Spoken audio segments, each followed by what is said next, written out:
So, we are going to discuss the analytical approach first, then we shall discuss the experimental approach for finding out the metacentric height. So, we have these figure which is a three-dimensional picture of a floating body, and we have a liquid free surface. We have a liquid free surface up to, let us say, this height. In this figure we are seeing two position of a ship. In one case we have a dashed line, and another case we have a continuous line. So, continuous line is representing for one situation of the ship, and dashed line is representing the another situation of the ship. So, originally we had, let us say, this horizontal line, dashed line, right. Originally this was the situation, it was horizontally situated, right. In second case what happens, it gets tilted, and the second one shown with the help of these continuous line is showing the next picture of tilted figure, right. So, we have a container under two conditions. In first case it was horizontally situated, and another case it is tilted. So, this two-dimensional picture, this is a three-dimensional figure, and we can assume this is a two-dimensional picture of slightly different body, but we can understand that initially we had a continuous line, object was situated in this position where we had a continuous line. Now, this object get tilted, and now it is shown with the help of these dashed line.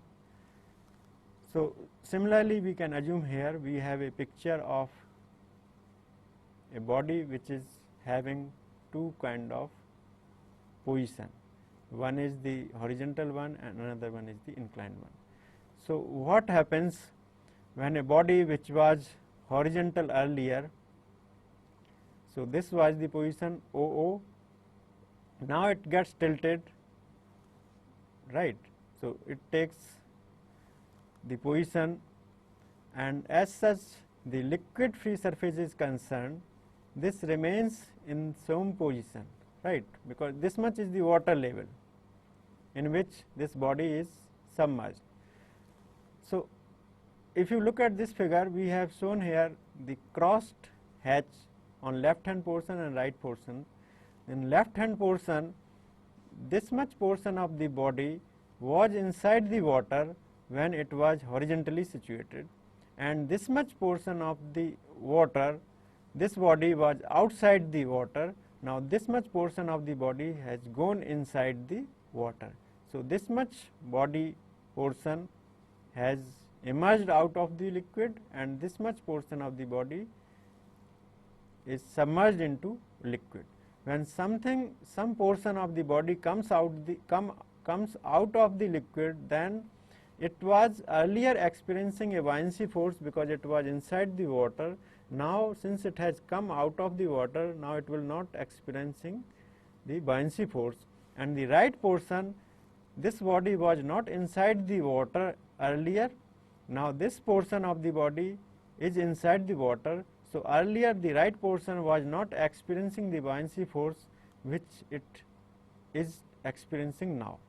So, because of this phenomena, when it gets tilted, the some portion of the body was not experiencing the buoyancy force, it start experiencing the buoyancy force, and some left portion of the body which was experiencing the buoyancy force is not experiencing the buoyancy force.